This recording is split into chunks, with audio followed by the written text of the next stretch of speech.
എന്തോന്നിട്ട് ഇത് കാണുന്നത്? അടിയോട് അടി. ഇത് നമ്മുടെ നാട്ടിലൊക്കെയാണ് ഒക്കെ മന്ത്രിസഭയ്ക്ക് വേണ്ടി അടികൂടുന്നതൊക്കെ കാണുന്നത്, കണ്ടിരിക്കുന്നത്. ഈ UK ഇപ്പോൾ ആ ശരിക്കും പറഞ്ഞാൽ ഇതൊക്കെ ആളിക്കത്തിക്കാൻ കുറച്ച് ആൾക്കാരുണ്ടെങ്കിലുണ്ടല്ലോ, പണ്ടേ സ്റ്റാമർ രാജിവെച്ച് പോകേണ്ടി വന്നേനെ. പക്ഷേ ഇവിടെ അങ്ങനെ അത്രയ്ക്ക് വലിയ ഉപദ്രവം ഇല്ലാത്തതുകൊണ്ട് കടിപിടിയാണ്. സോ വീട്ടിൽ ആദ്യം മേടിക്കാൻ ചാനൽ ഇൻഫോർമേറ്റീവ് ആയിട്ട് കേട്ടിട്ടുള്ള കൊച്ചു യൂട്യൂബ് ചാനൽ സബ്സ്ക്രൈബ് ചെയ്യുന്ന നോട്ടിഫിക്കേഷൻ എനേബിൾ ചെയ്യുക, ഷെയർ ചെയ്യുക.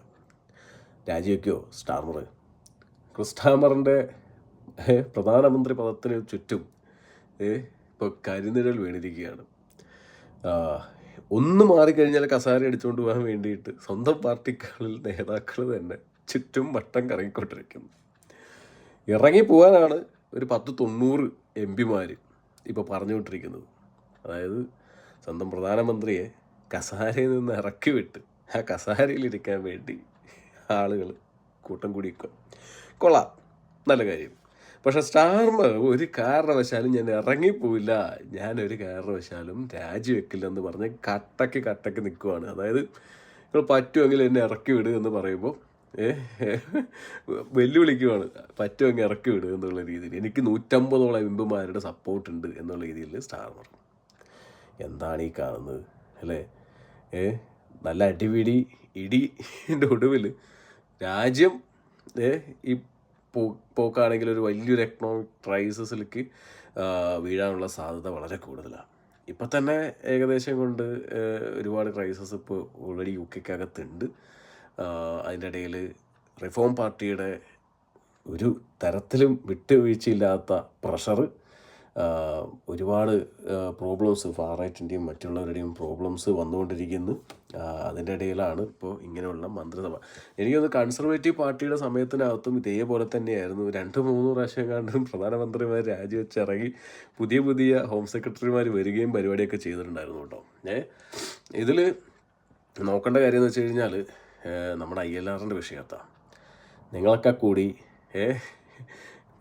കൂടി പ്രാർത്ഥിച്ച് പ്രാഗി സ്റ്റാർമറിനും ഷബാന മഹമ്മൂദിനും ഇരിക്കത്തൊയിലുമില്ലാതെ, അതായത് സൗകര്യം കൊടുക്കാത്ത രീതിക്ക് അവരാക്കിയിരിക്കുന്നു. ആരോ നല്ല രീതിയിലുള്ള പ്രാഗിയിട്ടുണ്ട്, ആരുടെയൊക്കെയോ പ്രാഗൽ ഏറ്റിട്ടുണ്ട് നമ്മുടെ UK ഗവൺമെൻറ്റിനും. ഓക്കെ, അപ്പോൾ പറഞ്ഞു വരുന്നത് വെച്ച് കഴിഞ്ഞാൽ സ്റ്റാർമറിന് പിടിച്ചു നിൽക്കാൻ പറ്റുമോ എന്നുള്ളതാണ്. ലീഡർഷിപ്പ് ഇലക്ഷൻ വരാൻ വേണ്ടി പോവുകയാണ്. ലീഡർഷിപ്പ് ഇലക്ഷന് വേണ്ടിയിട്ട് നമ്മുടെ മാഞ്ചസ്റ്റർ മേയറിൻ്റെ പേരാണ് കൂടുതലായിട്ട് ആളുകൾ എന്താ പറയുക നോക്കിക്കൊണ്ടിരിക്കുന്നത്. പിന്നെ കഴിഞ്ഞ ദിവസം നമുക്കറിയാമല്ലോ, ഹൈ പ്രൊഫൈൽ റെസിഗ്നേഷൻ എന്നുള്ള രീതിയിൽ നമ്മുടെ വെസ്റ്റ് റീറ്റിംഗ് റിസൈൻ ചെയ്തിരിക്കുന്നു ക്യാബിനറ്റിൽ നിന്ന്. അതേപോലെ തന്നെ ഒരുപാട് MP റിസൈൻ ചെയ്തിരിക്കുന്നു, മന്ത്രിമാർ റിസൈൻ ചെയ്തിരിക്കുന്നു. ഷബാന മഹമ്മൂദ് ഇറങ്ങി പോകാൻ വേണ്ടി, അതായത് രാജിവെച്ച് പോകണം എന്നൊക്കെ പറഞ്ഞ് സ്റ്റാമറിൻ്റെ പുറകെ കൂടിയിരിക്കുന്നു. അപ്പോൾ ഇതിൽ ഒരുപാട് പേരിപ്പോൾ ലീഡർഷിപ്പ് ഇലക്ഷന് വേണ്ടി വരുന്നുണ്ട്. ഒന്ന് നമ്മുടെ ഇപ്പോൾ കഴിഞ്ഞ ദിവസം രാജിവെച്ച വെസ്റ്റ് റീറ്റിംഗ് മറ്റേ നമ്മുടെ എന്താ പറയുക ഹെൽത്ത് സെക്രട്ടറി, പിന്നെ ആഞ്ചലോ റൈനർ. എൻ്റെ കടമൊക്കെ തീർത്ത് ഞാൻ HMRCയുടെ പൈസയൊക്കെ തിരിച്ചു കൊടുത്ത് ഇന്ന് ഞാനും മത്സരിക്കാറുണ്ട് എന്ന് പറഞ്ഞിട്ട് പോകുന്നു. അതുപോലെ തന്നെ മാഞ്ചസ്റ്റർ മേയർ പുള്ളിക്കാരൻ നിൽക്കുന്നു. അതിൻ്റെ ഇടയിൽ നമ്മൾ നോക്കണമെങ്കിൽ ഷബാന മുഹമ്മദ് നിൽക്കുമോ? ഷബാന മുഹമ്മദ് നിന്ന് കഴിഞ്ഞാൽ ജയിക്കുമോ? സ്വന്തം പാർട്ടിക്കാരെ തന്നെ 10-100 പേര് ഇതിനെതിരെ ഷബാന മുഹമ്മദിന് നയങ്ങൾക്കെതിരെ എതിര് വന്നിട്ടുണ്ട്. അതെ, ഇത് ശരിക്കും പറഞ്ഞു കഴിഞ്ഞാൽ ഈ എലക്ഷൻ തോക്കാനുള്ള കാരണം സ്റ്റാർമറാണോ അതോ ഹോം സെക്രട്ടറി ആണോ എന്നുള്ള ചോദ്യത്തിൽ നിങ്ങളുടെ ഉത്തരം എന്താ? എൻ്റെ ഉത്തരം എന്ന് വെച്ച് കഴിഞ്ഞാൽ അത് സ്റ്റാർമർ ആണോ ചോദിച്ചു കഴിഞ്ഞാൽ രണ്ടുപേർക്കും തുല്യ ഉത്തരവുണ്ട്. ഒന്ന്, ലേബർ പാർട്ടി അധികാരത്തിൽ വരുന്ന സമയത്ത് പറഞ്ഞിട്ടുള്ള കുറേ വാഗ്ദാനമായിരുന്നു. സ്ട്രിക്റ്റായിട്ടുള്ള മൈഗ്രേഷൻ നിയമങ്ങൾ മാറ്റുക, ഇവിടെയുള്ള ഇല്ലീഗൽ ഇമിഗ്രൻസിനെ പിടിച്ച് പുറത്താക്കുക, ഇങ്ങോട്ടുള്ള എന്താ പറയുക ഈ ചാനൽ വഴി കടന്നു വരുന്നവരെ തടയുക, ഇങ്ങനെയുള്ള പല പരിപാടികൾ പറഞ്ഞിട്ടുണ്ടായിരുന്നു. പക്ഷേ അതൊന്നും നടന്നിട്ടില്ല. ചാനൽ വഴി കടന്നു വരുന്ന ആളുകളുടെ, ഇല്ലീഗലായിട്ട് കടന്നു വരുന്ന ആളുകളുടെ കൂട്ടൊഴുക്കായിരുന്നു. കൺസർവേറ്റീവ് പാർട്ടി ഭരിക്കുമ്പോൾ പോലും ഇത്രയ്ക്ക് ഉണ്ടായിരുന്നില്ല. പക്ഷേ ഇപ്പോൾ വലിയ രീതിയിൽ തോതിലേക്ക് വളർന്നു കൂടി എന്നുള്ളതാണ്. അപ്പോൾ ജനങ്ങൾക്കിടയിൽ ഒരു എന്താ പറയുക നല്ല രീതിയിലുള്ള ഒരു വിദ്വേഷം ഇല്ലെങ്കിൽ ഒരു എതിർപ്പ് വന്നിട്ടുണ്ട് എന്നുള്ളതാണ്. അപ്പോൾ അത് സത്യമായിട്ടുള്ളൊരു കാര്യമാണ്. പിന്നെ അതല്ലാതെ ഷബാന മുഹമ്മദ്, അതായത് ഇവിടെയുള്ള ഇമിഗ്രൻസിൻ്റെ സപ്പോർട്ട് ഈ മെയിൻ സിറ്റി ബെൽറ്റിനകത്തൊക്കെ നല്ല ഇമിഗ്രൻസിന് സപ്പോർട്ട് ഉണ്ടായിരുന്നതാണ് ലേബർ പാർട്ടിക്ക്.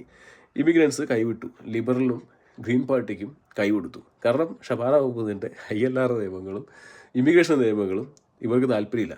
ഇതിൽ എന്താ സംഭവം എന്ന് വെച്ച് കഴിഞ്ഞാൽ ലേബർ പാർട്ടി തന്നെ സ്പ്ലിറ്റായി. ലേബർ പാർട്ടിയിലെ മെയിനായിട്ട് ലേബറിനെ സപ്പോർട്ട് ചെയ്തു അടിയുറച്ച് വിശ്വസിച്ച് ഇലക്ഷൻ വിജയിപ്പിച്ച് കയറ്റിയ ഇവിടെയുള്ള ഭൂരിഭാഗം ഇംഗ്ലീഷുകാർ, അവർക്ക് ലേബർ പാർട്ടിയെ കൊണ്ട് ഈ പരിപാടിയൊന്നും നടപടിയാവില്ല എന്ന് തോന്നിയപ്പോൾ, അതായത് ഇമിഗ്രേഷൻ നിയമങ്ങളൊന്നും കടുപ്പിക്കാൻ സാധിക്കില്ല എന്ന് തോന്നിയപ്പോൾ കൈവിട്ടു.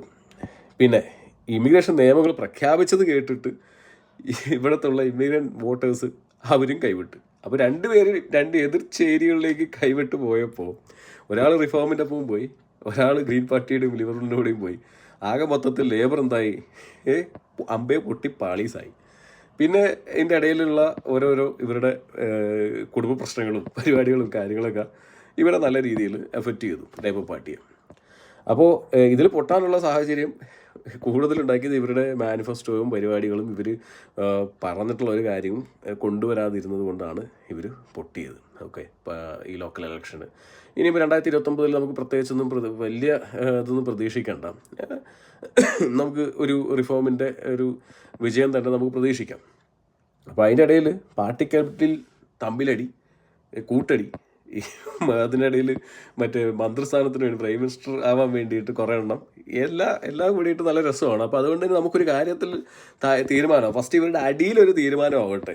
ഇവർ അടി കൂടുതൽ തീരുമാനമാക്കിയിട്ട് ആരാ പ്രധാനമന്ത്രി, ആരാ ഇനി അടുത്ത ഹോം സെക്രട്ടറി എന്നൊക്കെ തീരുമാനമാക്കിയിട്ട് ഇമിഗ്രേഷൻ നിയമങ്ങളിൽ കൈവെക്കാൻ സാധിക്കുകയുള്ളൂ. ഓക്കെ, ഇവർ അതിൻ്റെ ഇടയിൽ നമുക്കൊരു നല്ലൊരു ഗ്യാപ്പ് ഉണ്ട്. അതിൻ്റെ ഇടയിൽ ILR അപ്ലൈ ചെയ്യാൻ പറ്റുന്നവരൊക്കെ വേഗം കയറി അപ്ലൈ ചെയ്യാം. ഓക്കെ, അതുവരെ എനിക്ക് തോന്നുന്നു ഇനി പുതിയൊരു മന്ത്രി വന്നു കഴിഞ്ഞാൽ പോലും ഒന്നില്ലെങ്കിൽ കടുത്ത ഇമിഗ്രേഷൻ നിയമം കൊണ്ടുവരണം, കൊഴിഞ്ഞു പോയ പാർട്ടി പ്രവർത്തകർ തിരിച്ചു കൊണ്ടുവരണം. അതല്ലെങ്കിൽ ഈ പറഞ്ഞ ഷബാന മുഹമ്മദിനെ പിടിച്ച് പറഞ്ഞു വിട്ടിട്ട് ഈ ഇമിഗ്രൻ്റ് ബെൽറ്റ് അത് തിരിച്ചെത്തിക്കണം. അങ്ങനെയെങ്കിലും കുറച്ച് പേരെങ്കിലും തിരിച്ചു വന്ന് പാർട്ടിയെ വീണ്ടും സ്റ്റേബിളാക്കാൻ സാധിക്കുകയുള്ളൂ പാർട്ടിക്കുള്ളവർ. ഇതെന്തായാലും എനിക്ക് തോന്നുന്നില്ല നടപടിയാവുന്നുള്ള കേസിൽ നടപടിയാവാൻ ചാൻസ് ഇല്ല. എന്തായാലും ഒരാൾ ഇനി പുതിയ പ്രൈം മിനിസ്റ്റർ വന്നു കഴിഞ്ഞാൽ അധികം നാളൊന്നും ഉണ്ടാവില്ല. അവർ ചിലപ്പോൾ 5-6 മാസം 1 വർഷത്തിനകത്ത് വീണ്ടും പിടിച്ച് താഴ്ത്തിടും. കൺസർവേറ്റീവിൻ്റെ സമയത്ത് കണ്ടില്ല എത്ര പ്രാവശ്യമാണ് ഇവർ പിടിച്ച് താഴ്ത്തിട്ടെന്നുള്ളത്. എന്തായാലും കൊള്ളാം. അടിയോടടി ആരായിരിക്കും അടുത്ത പ്രധാനമന്ത്രി?